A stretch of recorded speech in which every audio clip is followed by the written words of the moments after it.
Hello, guitar students. Today we are going to talk about working through the melody of our House of the Rising Sun arrangement that we're going to play.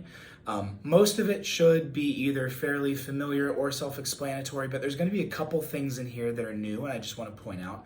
I want to start with, you're going to notice a new high note that we haven't played before. That's going to be a high A. It's up on one ledger line above the staff. And so the way that we can find that, it's going to be above the other highest note that we know, which is a G. So it's going to be higher than that G on the same string. So specifically, we would usually play our high E here, F, G above the staff. And this A we're looking for now is going to be high E string 5th fret. You'll notice now, of course, that we don't have enough fingers to cover every single fret. So we're going to need to, for the first time, do a position shift, which basically means that when we need some of the notes that are down here, we're going to move our hand this way, and then when we need the notes up here, we're going to move them back. So specifically, when you play that A, I want you to look at the notes that it's paired with. Sometimes it has an E right before or after it, or it might have a G. And so I want to have access to both that A and the G. So I'm going to play this A with my ring finger, and I'm going to play the G with my pointer finger. So I moved into this position at times when I need that A. And I'll go over specifically what that looks like in the song in just a moment.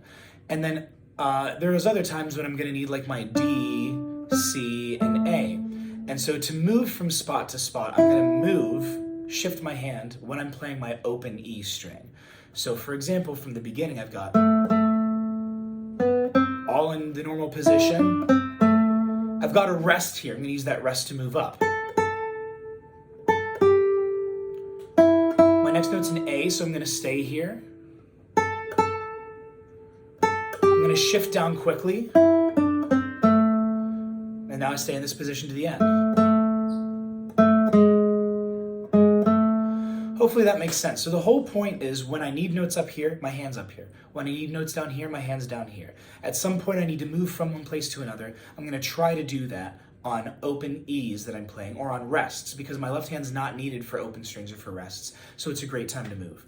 I also want to point out at the end of the song, you will notice a G sharp. That shouldn't be too much of a surprise anywhere. It's going to be this note right here. We know how to read sharps and flats. Just want to make sure I pointed it out.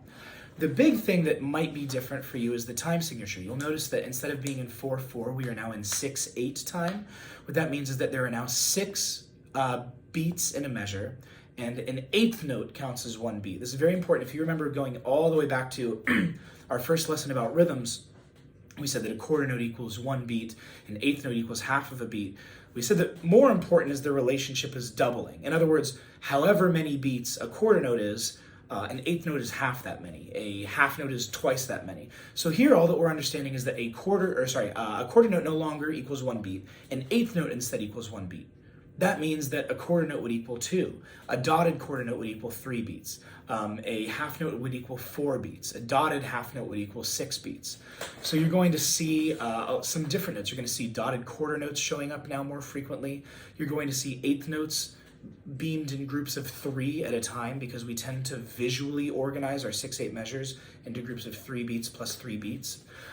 So if we're taking a look at our arrangement, we start up with a pickup note of 1 single 8th note, and then as we look in the first full measure of the song, it's got a dotted quarter note A tied to a quarter note A. The dotted quarter note is 3 beats. The quarter note A is 2 beats. You tie them together, that means add them. So that's going to be 1 note that is 5 beats long.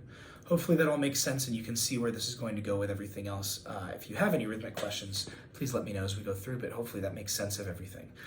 That's all we wanted to talk about for the melody for the time being. Happy practicing.